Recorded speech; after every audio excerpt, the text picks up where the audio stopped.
বিশ্ব পৰিৱেশ দিৱস সমগ্ৰ ভাৰতবৰ্ষৰ লগতে আমিও পশ্চিম নলবাৰী ৰাজহ চক্ৰৰ সমূহ বিষয়া কৰ্মচাৰী লগতে গাঁও প্ৰধানসকলৰ সৌজন্যতাত আজি আমি কাৰ্যালয়ত বিশ্ব পৰিৱেশ দিৱস পালন কৰিছোঁ।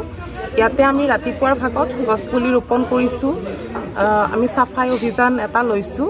আৰু এইদৰে এটা ক্ষুদ্ৰ প্ৰয়াস আমাৰ কাৰ্যালয়টো সুন্দৰ পৰিষ্কাৰ হৈ থাকিলে আমাৰ সকলোৰে ভাল লাগে, কাৰণ ইয়াতে বিভিন্ন মানুহ আহে, জনসাধাৰণৰ সমাগম হয়। আৰু যদি আমি আমাৰ পৰিৱেশটো প্ৰদূষণমুক্ত কৰি ৰাখিব পাৰোঁ, আমাৰ কাৰ্যালয়টো যদি চাফ চিকুণ কৰি গছপুলি ৰুই এটা সুন্দৰ পৰিৱেশ গঢ় দিব পাৰোঁ, তেতিয়া নিশ্চয়কৈ আমাৰ যিসকল মানুহ আহিব, পাব্লিক আহিব, তেওঁলোকে এটা সুন্দৰ পৰিৱেশ পাব।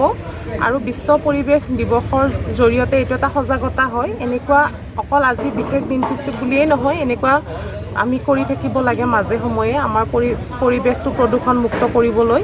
আৰু যিহেতু বৰ্তমান জলবায়ু পৰিৱৰ্তনো হৈ আছে, সেইকাৰণে আমি খুব সজাগ হ'ব লাগে। আমি সকলোৱে যাতে গোলকীয় উষ্ণতাটো আমি নিয়ন্ত্ৰণ কৰিব পাৰোঁ, লগতে আমাৰ জৈৱ বৈচিত্ৰ্যটো আমি বেলেঞ্চ কৰিব পাৰোঁ। সেইকাৰণে আমি সকলো একত্ৰিত হৈ আজি বিশ্ব পৰিৱেশ দিৱস ইয়াতে পালন কৰিছোঁ। পশ্চিম নলবাৰী ৰাজহ চক্ৰৰ গাঁও প্ৰধানৰ জৰিয়তে আমি সমূহ ৰাজহ চক্ৰৰ কৰ্মচাৰীবৃন্দই বিশ্ব পৰিৱেশ দিৱস পালন কৰিছোঁ।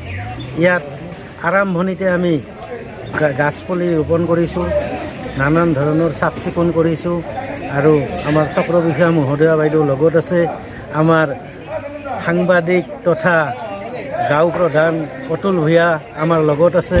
গতিকে আমি গোটেই আটাই মিলি এই পৰিৱেশটো উদযাপন কৰিছোঁ।